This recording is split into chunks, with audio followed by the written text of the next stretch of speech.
I sometimes have difficulty talking about my music room as a studio because it immediately sets up an idea that everybody has in their head about what a recording studio is or should be. And I don't really feel that my studio is like a typical recording studio.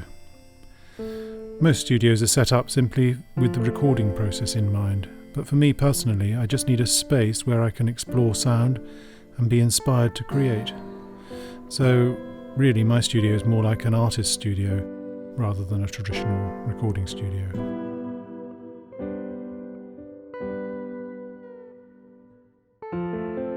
For me, music has such a powerful emotional content. I find it will often inspire pictures in my mind, and sometimes link to memories and feelings that I've had, things in the past or experiences I've had. You know, for example, how smell can trigger memory and remind one of a certain situation.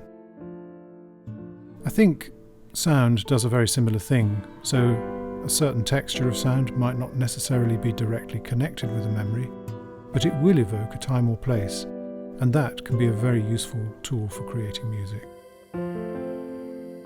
So the difficulty I have is with my short-term memory. So for example, if you were to say to me, don't forget to do X, Y, Z, then I quite probably walk off and completely forget about it. Whereas if you said to me, do you remember that great dinner party we went to 12 months ago? I'll remember perfectly well.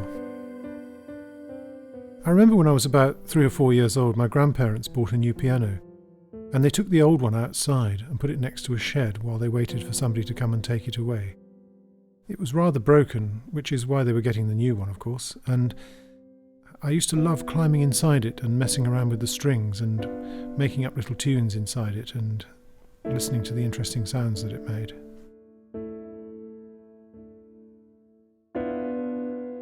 I'm always looking for things that make interesting sounds, so I'm often wandering about the place tapping things or interacting with things and seeing how they sound.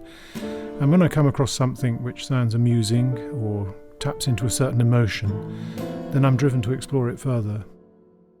I've actually got a broken piano which is basically, as a normal instrument, is a complete piece of junk, which is kind of odd because I think it probably harks back to my childhood experience.